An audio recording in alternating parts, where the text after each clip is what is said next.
You want to do something too? Yeah, man, Jamal, Black Tree TV. You rolling? So we here with Sway. Black Tree TV, act like you know. We always listening to you in the morning. Are constantly growing. I love that. We always listening to Sway in the morning. But now we on this Netflix junkie for 6 Underground. I want to know, like, what, when you have the time, what do you binge watching on Netflix? What's your binge? Oh, man, the 4400 is one of the things I'm watching right now. The 4400, I've been kind of hooked on that. Stranger Things was something I was watching for a while. Damn, man, what is this show called that I was just watching? It was talking about how the gladiators back in ancient times were all vegetarians. Yeah, I can't think of the name of it, but I watch Netflix all the time, man. That's what I actually watch. Is all I watch. You like these action movies and all that? Like yeah. 6 Underground. I'm gonna be.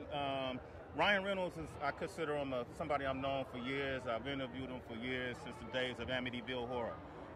And all of his shows, Deadpool, all his series, all his movies, X-Men. They've all. Anything he's in, I try to support. And so him being in 6 Underground, I know it's going to be great. I'm looking forward to watching it, and that's why I'm here. Why are you here? I'm here because I love the action. I love Netflix. I love movies. So yeah, what you watching right now? What I'm watching Money Heist. In Brazil, it's called La Casa de Papel. Okay, Money Heist. Yeah. That's on my things to watch is Money Heist as well. I heard that's really good. Yeah, it's good. It's good. They're about to have season 4, so that's.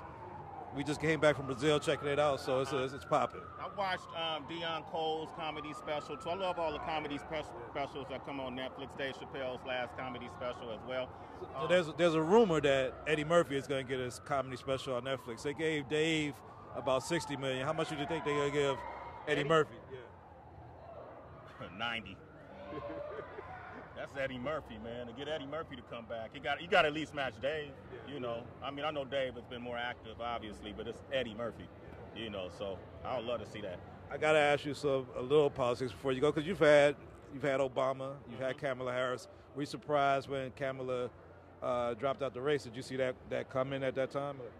Nah, it's been difficult for her. I think it was a lot of convolution in her campaign. A lot of people wanted her to take more accountability for her track record in the past as a prosecutor. And I don't know if she sufficiently really explained her position properly.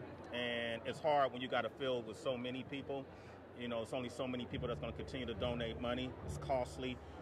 When her campaign manager left and made those disparaging comments, I think that was kind of a downhill spiral. But I love Kamala. She's an amazing person. We actually worked together in the past. I'm from the Bay. She actually gave me an award for community service and a lot of stuff that we were doing back then. And listen, man, that makes her a viable contender to be a VP possibly, you know, if she wants to. Supreme Court Justice.